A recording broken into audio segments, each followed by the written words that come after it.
Previously. The Bible is not even as useful as modern-day theological texts about the Bible. Most of your modern-day commentaries are written based on what text, would you say? English? Probably, yeah. Okay. So, none of them are actually written about the Bible. Thank you. I won that one again. That was quick. Gosh. I didn't say that they had to be. I just said even if they are. We haven't yet given enough ear, in my opinion, to what the original authors actually said. Well, once again, I didn't say that they were useful in talking about the Bible. I just said even if they talk about the Bible, they're more useful in general. To make the statement that even if those original authors stood before us and recited what they actually said, that what they had to say would still not be as useful as modern theological texts. And I am back to the place where I say, Greg, you have no idea what you're talking about.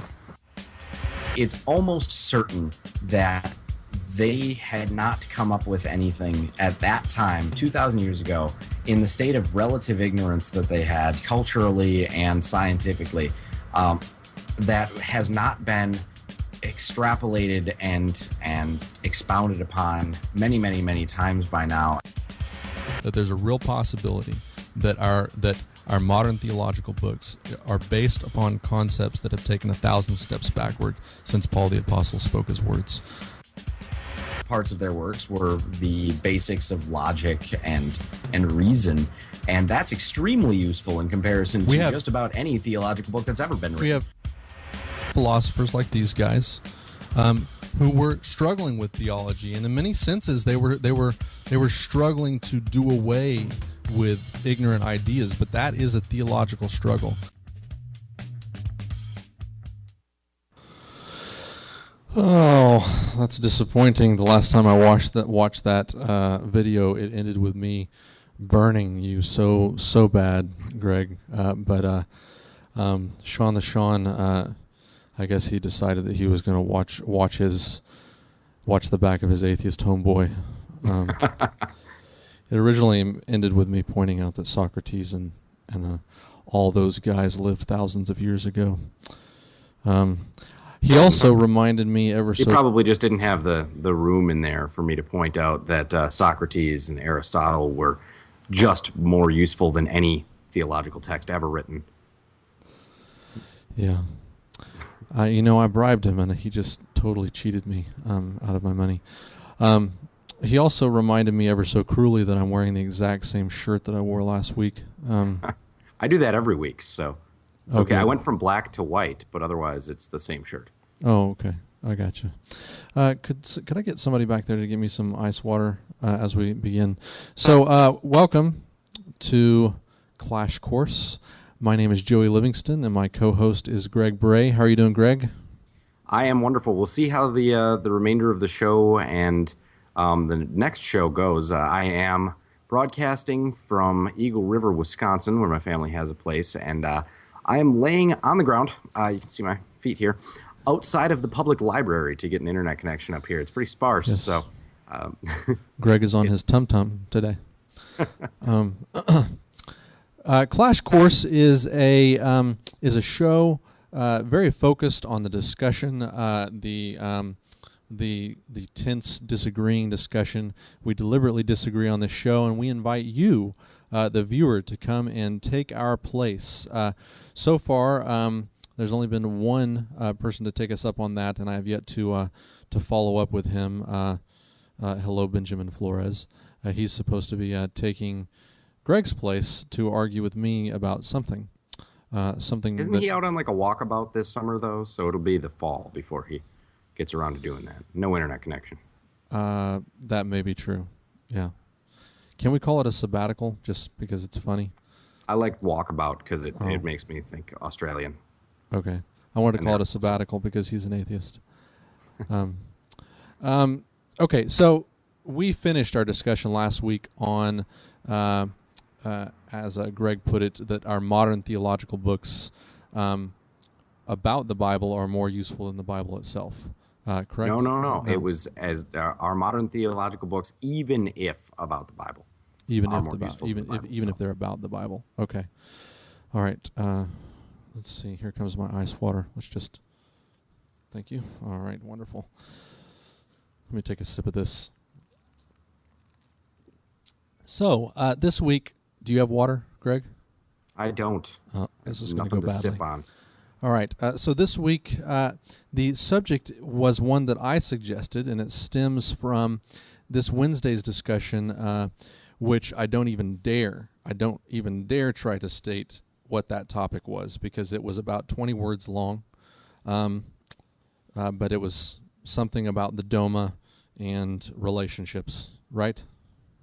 Right. It was specifically because Doma had been passed that day, but the conversation drifted Quite a lot. into a very different topic that was only tangentially related. Right. Dr. Jones kicked a hornet's nest that I was quite interested in. I even stopped what I was doing. I wasn't supposed to be on the show. I stopped what I was doing because I had to take part. So this week, the topic is, by my suggestion, that monogamy and monoamory are the best kind of relationships. Simple as that. Greg says...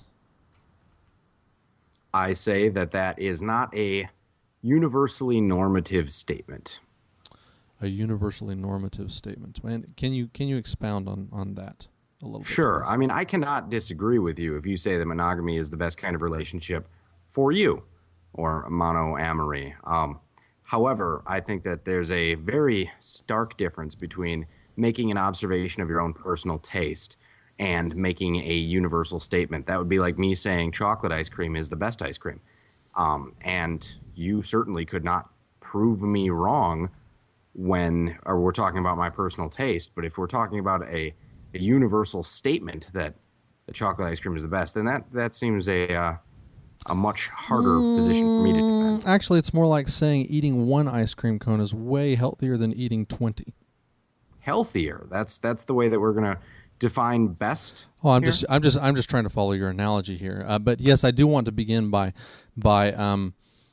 talking about how I would like to move forward in this discussion and find out if you're going to buy the farm again this week.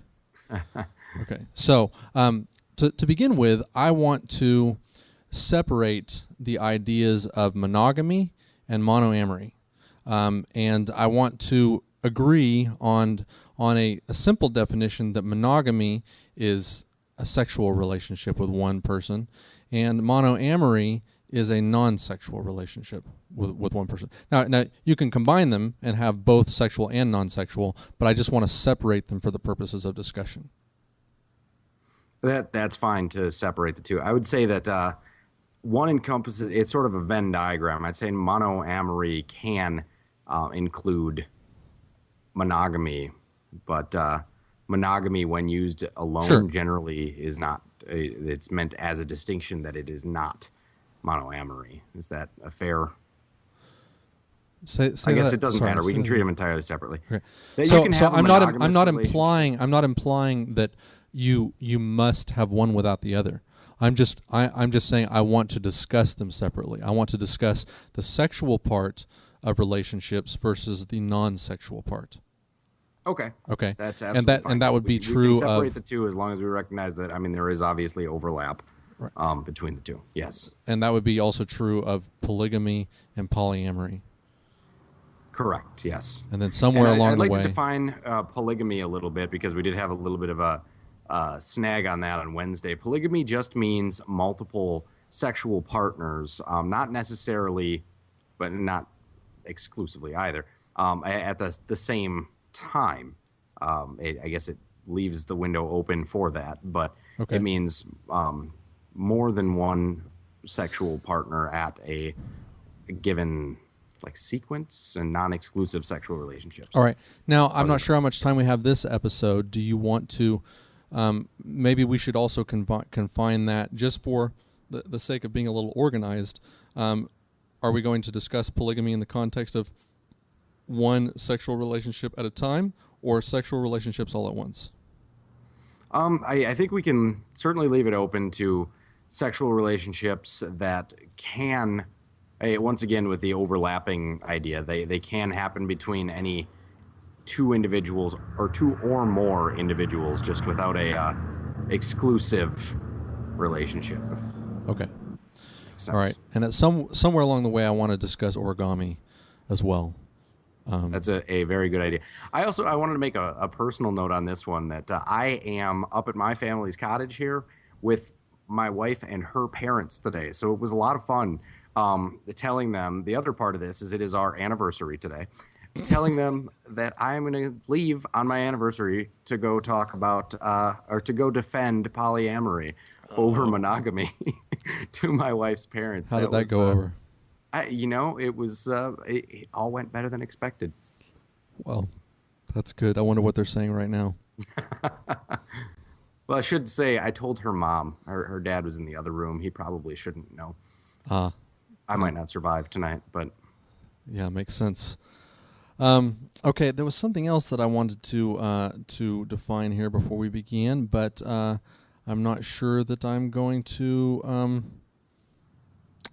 think about what it is. So maybe we should just There's proceed. certainly more I'd like to define with Sure, this one, go because ahead. we're using the term best, and best is a value judgment. So to make that determination, we need to decide on what values are being measured.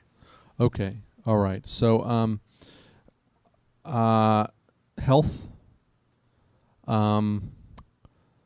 psychological benefits, physical benefits, emotional benefits. And when I say benefit, I mean it's hard to. I certainly agree that it's hard to quantify. And I could say health, but I'm not sure that health is any less ambiguous than benefit. What do you think? Sure. Well, I'd say that psychological, emotional, and physical benefits are all under the umbrella of health. But I'd also go, health is sort of the to I guess draw something from Thomas Jefferson here. Life, liberty, and the pursuit of happiness would apply in this respect, I believe, as well. I mean, liberty is certainly a strong aspect of this discussion, as well as the pursuit of happiness. One thing I also want to clarify is that I am not going to be arguing in this instance, nor am I sure that I would ever argue that consensual polyamory or polygamy should be actively prevented. There are all kinds of things that I don't think are that I have decided are not just good for me, but probably best for everybody. But I don't intend to impose my position on anyone. I simply have an opinion, and that is as far as it goes. So I'm not arguing for forcing any sort of position. Does that make sense? Sure. I'd like to, in that case, then leave the definition of values a little bit more open, so that we can, bring up other values in comparison if there's something that, by restricting what values are being measured, it makes it, I guess, a little bit more of a closed loop to compare it in. So I'd like to leave that open a bit more if possible, so we can bring multiple different, as Bob would put it, axia into it. Yeah. Polyaxia. I feel like you're planting a little bomb there, but I will be the courteous co-host and allow that. You might be right. Yeah, I can tell.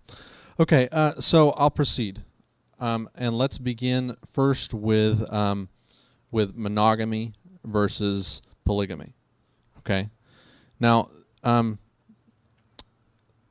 first of all, the idea of polygamy is based on a personal philosophy that it is not essential to be exclusive to one sexual partner. Correct? Correct, yes. Okay. All right. If you engage in that sort of consensual relationship and you're doing that with another person, I'm sorry, I just wanted to clarify. We're assuming that everything discussed today is consensual with all parties, right? Absolutely. Okay. just making sure that was an assumption.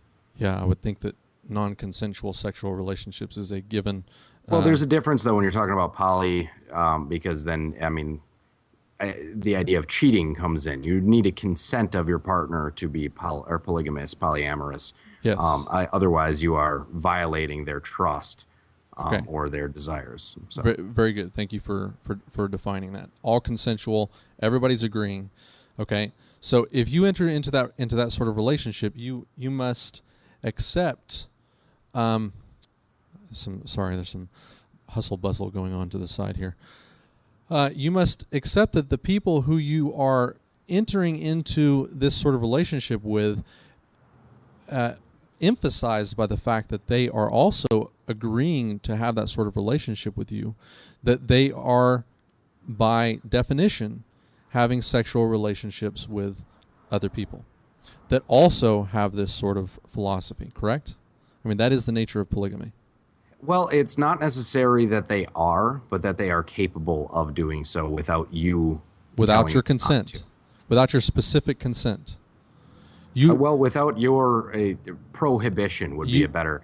They don't necessarily have to seek your direct consent, as long as they know that you do consent to it to that behavior, not necessarily that partner. Exactly. They do not have to let you know all of their sexual partners, just that they do have other sexual partners.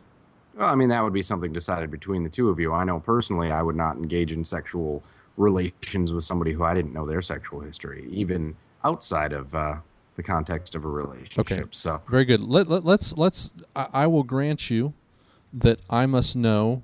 I hate to say because this is not a situation I would find myself in, but we can say that the person entering into this relationship wants to know all of the sexual partners. Have information being put in front of my face here.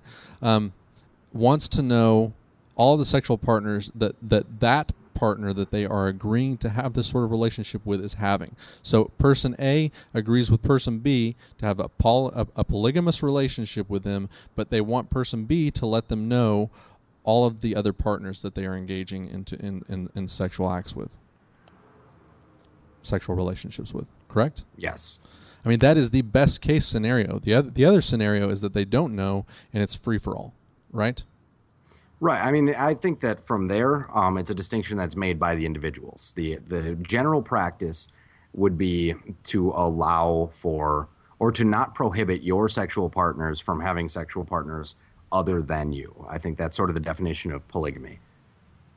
And to in turn not be prohibited. But somehow we're creating a what is a fantasy scenario here, in my opinion, but I'm allowing it. I don't think that this happens most of the time. I wouldn't think within because it would just be too difficult.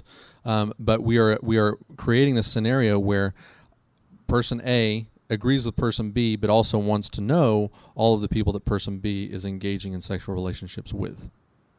And I didn't. That's not a necessary category. It's a possible category. Okay. I'm discussing the umbrella of polygamy could include that. It could include somebody who doesn't care.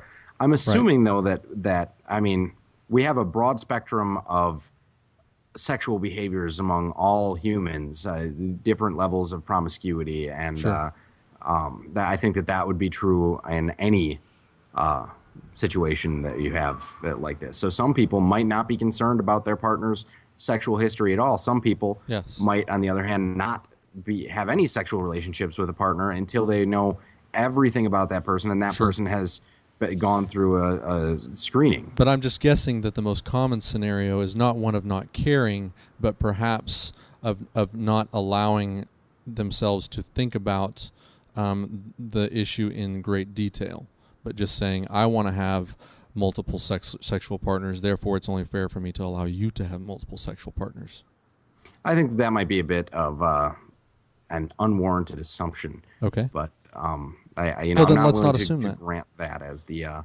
Let's assume that everybody is well organized and they keep lists of their partners' partners. Okay, I'm happy to grant that. Well, I mean, it's in your favor, so... Right, exactly. Yeah.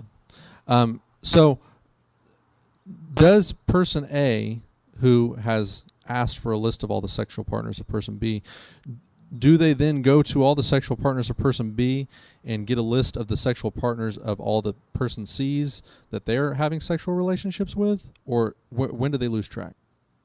I don't know. I guess that it would, again, fall to the level of the individual. But for the assumption's sake, we've granted that they keep track of their own sexual partners and their partners' sexual partners. And I think that's as far as any relationship could reasonably expect. Right. However, if those other partners are keeping track of their partners in the same respect, if everybody in the chain is following that practice, then it would be pretty easy to track the branching of the tree. But I don't think that. I think it'd be pretty easy to track. Case. If everybody is participating in the assumed behavior, I'm looking at a chart here that one of my crew just Googled and put in front of my face. That the chart assumes that this is talking about polyamorous relationships, and it assumes that person 1 is having sexual relationships with only 3 people. Okay, only 3. Okay, all right, and this chart demonstrates mathematically what would happen if all of the people in this chart also only had sexual relationships with 3 people. And 4 steps down from the first person, there are 31 other people involved in this relationship, in this sexual relationship. 31 people passing around chemicals, bodily fluids, and whatever else is in there. Again, I think that's an assumption. Yes, of course, kissing transfers saliva, but we're talking about there's sex. No reason that we have to assume that there's not protection being used. Well, that's a good point. That lots of these people could be using protection, but from what I've read, it's a broad assumption to say that all lifestyle tends to come with a high degree of vigilance because of the risk associated with multiple sexual partners. So the lifestyle comes with a high degree of vigilance from smart people. What are the odds that 10 rows down where there are 511 people involved, or 11 rows down where there are 1,023 people involved in this relationship, that half of those people are using protection? Well, this is also one of the difficulties with using a mathematical model instead of a realistic model. Now, a few things I'd like to bring up in response to that. One is I know plenty of attractive and single, very, I guess I'm trying to come up with the right word here, very actively pursuing young men and women, or young men and women who are actively pursuing sexual relations that aren't all that successful with it. So I think to assume, and these are monogamous generally. I mean, often looking for hookups or all it, but it's a different thing to assume that everybody is having the same degree of success as other people. And given that this is a full disclosure scenario where people are learning about the sexual partners of the people they are partnering with before engaging in anything, I'd imagine we're closing that loop pretty quickly. No, it is a full disclosure between person A and person B and possibly all the C's. But as you get out into the C's and the D's and the E's, the possibility that there is even willing full disclosure and honesty and protection becomes drastically lower. Oh, I think you misunderstand me. I don't mean that they're gaining all the information from this. I mean the very practice of attempting to gain the information by having the mature adult conversation about previous sexual partners you've had and that the person you're about to have sexual relationships with has had themselves. We're entering into a completely different category of sexual responsibility that is generally something that you don't run into with the drunken hookups and other various things of that nature. So it brings a different personality and mindset to it. Also, if you're disclosing that you're polygamous and perhaps even married and just looking for a sexual partner, wearing a wedding ring It limits your options, and I believe, I mean, it seems a very safe assumption that wearing a wedding ring and telling people that your wife is well aware that you're going out to try to have sex with somebody is something that makes your chances of success with a stranger. Okay, so much, let me much let me lower. get this straight. You're arguing that polygamy is that monogamy is no better than polygamy because polygamists might not succeed in having sex.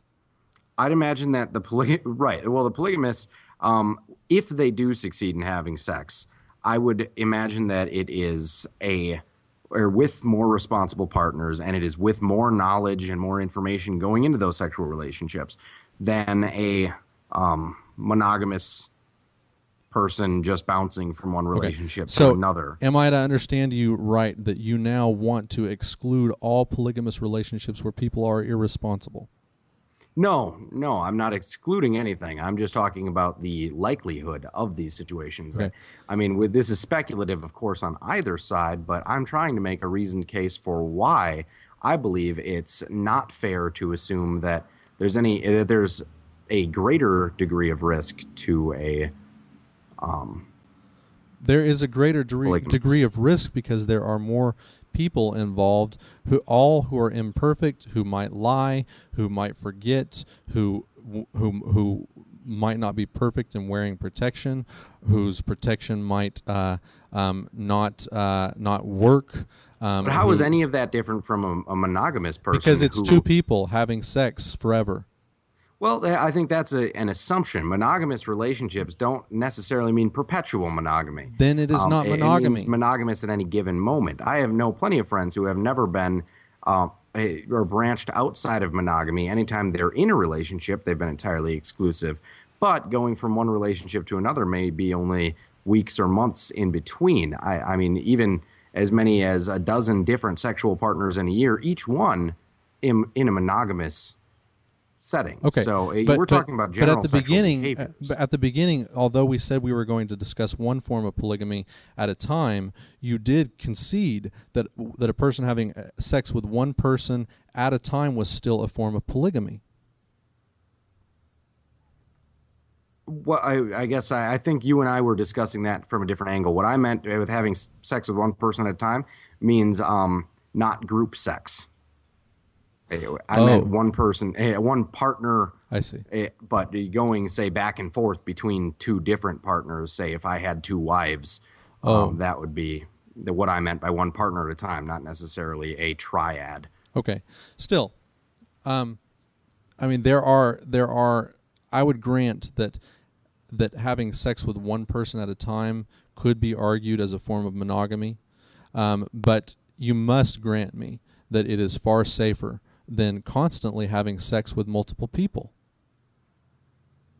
How can you? That's where I think that the disagreement comes in. I will certainly grant you that having one partner perpetually, and again, we're assuming that this partner is faithful as well, is certainly a much greater safety level than any other sexual situation other than abstinence and only having yourself. But that doesn't mean that that's a representative form of monogamy in the United States. I mean, right now, even 50% or more of marriages end in divorce. So if we assume that every marital couple is having sex, that means that already we're amplifying that. I'd like to look up the statistics here, but my internet's extremely slow. We are talking about. I want to be clear. We are talking about monogamous, and I am granting you unsuccessful monogamous in the sense, or a different kind of monogamous. Let me be kinder there. That they have failed relationships, and I'm not judging people with failed relationships. It happens all the time. But we are talking about monogamy where people have sex with one person at a time. They have a relationship with that person until that relationship becomes unsuccessful, and then they try again to have a successful relationship with one person sexually and non-sexually. And you, a scientist who is used to looking at data, are comparing that to actively polygamist people who are constantly trying to have sex with multiple people, and you are saying that the odds are not greater that polygamists are going to have are going to catch a disease or suffer in health because of this? I really don't believe so, because I have to look at the level of responsibility associated with either side. If you're aware of this, that you're engaging in this lifestyle, and the people that are engaging in the lifestyle with you are doing so, then it increases the vigilance that is requisite by most people. I'm assuming, and it also probably brings you into a relatively intertwined subculture, particularly, I mean, similar to the people who are into bondage or any other sort of alternative sexual behaviors, where they may have clubs or swingers events, things of that nature, where they get to know each other, and it's not just anybody that they're partnering up with, but it's a small subset of the population partnering between and among each other for the most part. Well, I guess I'm a little speechless. I'm not sure where to go from here. I can't. I don't see how that's possible. That people who are having sex with multiple people have the same odds of, first of all, many of these people are constantly testing themselves for diseases, which, great. I'm glad that you're responsible, but you're doing that because the odds of catching a disease, having these sorts of relationships, even with protection, is much higher than one person having sex with another person first of all, let me just acknowledge for a moment that successful monogamous relationships have, if it's between two people who enter that relationship without STDs, there is zero possibility of an STD happening in that situation. There is no polygamist relationship in which the possibility of catching an STD is zero. I will grant you that, and again, I've granted the reality that the safest sexual relationship you can have is long-term monogamy. But I think that short-term monogamy, you're underestimating the unsafety that happens with that, and specifically among young people who are most the ones who are most frequently in that category, as well as the most successful in that category. The people in the 17 to 25 age range that's when most people have the majority of their sexual partners in life. I tried looking up the statistics here. I was not able to get them going, but the odds of hooking up with a complete stranger in a one-night stand are much, much higher when you're at the age that is frequenting the bar scene. And that a one-night stand, if you're not in the confines of another relationship and your partner is not in the confines of another relationship, or another monogamous relationship, means that still qualifies as a monogamous hookup. All right. So will you grant me that from a sexual and health perspective, that the most ideal relationship to have is a successful monogamous relationship?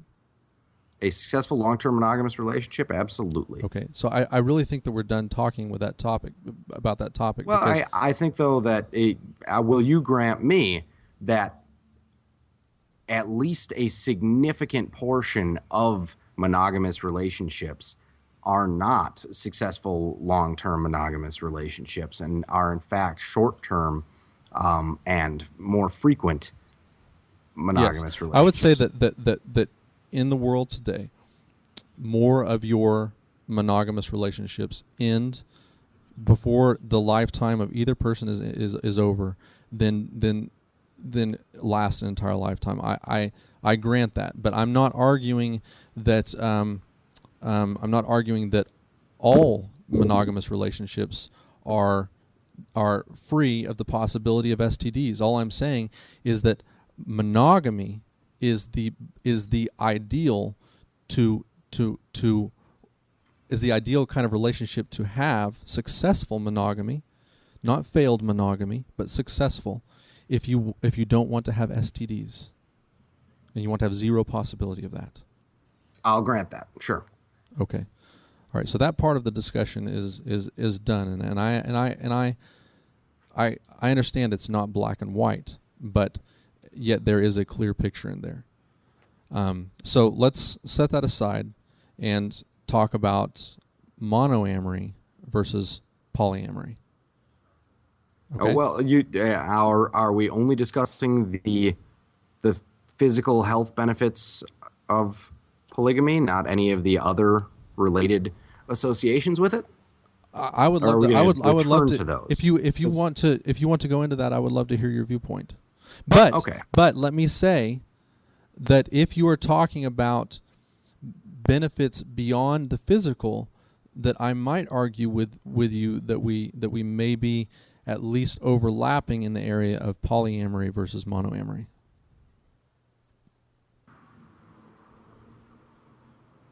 Did you lose me? I can hear you. You're crackling a bit there. Do you need me to repeat what I just said? Yes, I do. Okay. I would love to hear your viewpoint in this regard in the area of monogamy versus polygamy. But if you were talking about things that do not relate to the physical, I might interject that you are at least overlapping, if not completely, talking about monoamory versus polyamory. Sure. And yeah, that may be the case. The only things that I really wanted to address with the polygamy, and it does apply to polyamory as well, is the expectations to control behavior of other people outside of yourself. And that is, I guess, the possessiveness that is associated with monogamy. Now, you may be interested in only having one sexual partner yourself. And of course, the safety association with that would compel you to avoid having a sexual partner who's having multiple other sexual partners, because it's bringing you to the increased risk. If the risk is the reason that you're taking that position, if it's emotional or any other reason, then that is still a monogamous relationship, may overlap into polyamorous, monoamorous, but it is a monogamous relationship that you're in because of the reasoning that you want to be, I guess. So what I'm getting at is for you then to expect your partner to adhere to the same position that you do is, in a way, exercising ownership and control over your partner's behavior. And that is philosophically an attempt to manipulate or to coerce their freedom and their pursuit of happiness, to restrict it in some way. You are talking about a non-consensual monogamous relationship. I guess I am. We began by saying that this discussion had nothing to do with non-consensual relationships. That's a fair point, and that may have been the hitching point upon which I lost. But I mean, what consent is a Sure, there are shades of consent, but I'm not talking about monogamous relationships in which one person tries to force another person to have a monogamous relationship. If another person in that relationship wants to go out and have sex with other people, this is not a successful monogamous relationship, and it is one that should likely be ended. Yes, I'll grant you that it should likely be ended. I think that the problem is, though, that's not generally what the approach is in that situation. It is control and coercion from there. Okay, but you're talking about people who are not making healthy decisions, and we can get into a mess if you want to talk about I don't want to use the word wrong, but all the damaging decisions that people make. I agree that there's a world of chaos out there in terms of the kinds of relationships that you have, but I am speaking of an ideal. Well, then I think that we've reduced it to the point where by giving consent such a strict definition, that the only relevant factor would be health. because anything else would be obviously outside of I'd have to make an argument that there's physical or psychological or emotional benefits that outweigh the risks. Why would I come into this argument trying to say that the best kind of relationship is monogamy, including the kinds of relationships where you try to manipulate or force another person to have that sort of relationship with you? Why would I ever do that? Well, because I took the position that it's a matter of personal taste, and that I cannot argue that people who want to absolutely can. So, I mean, we may have come into this actually agreeing on that point without even recognizing that that was the positions that we took. I said it's a matter of personal taste. So two people who would prefer to have a monogamous relationship, of course, having a monogamous relationship between them. I'm saying that even for the polygamist, the best kind of relationship for him or her is a successful monogamous relationship. People choose things for their lives all the time that is not healthy for them. It is damaging, but they love it. And so I'm not saying that person can't make that decision. I'm not saying that person is therefore a bad person because they made that decision. I am saying that it is an unhealthy decision. It may be the one they want to make, and I have no right to stop them, but it is not a healthy decision.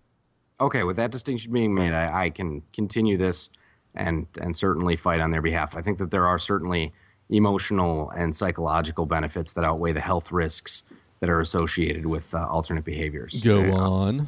Non-monogamous relationships. Go on.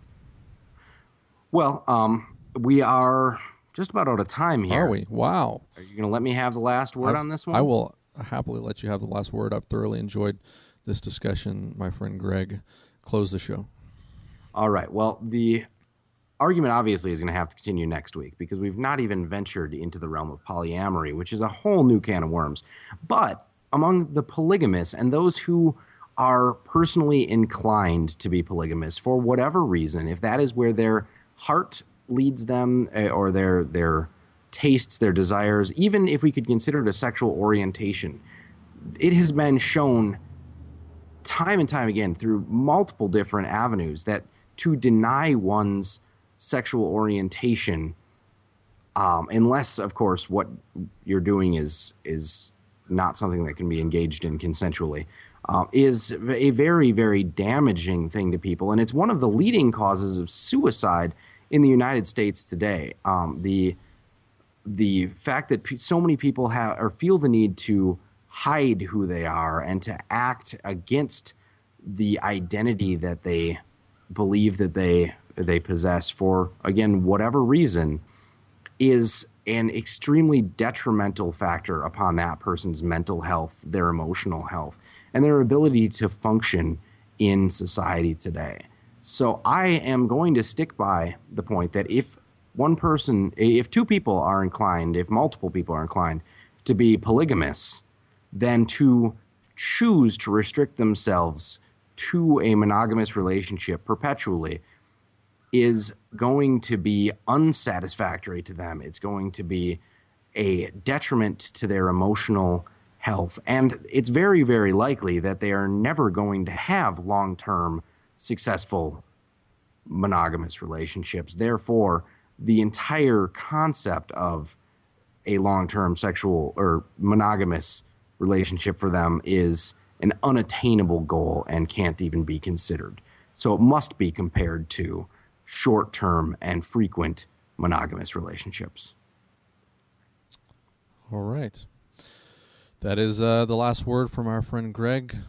Go out there and go crazy. We'll see you next week.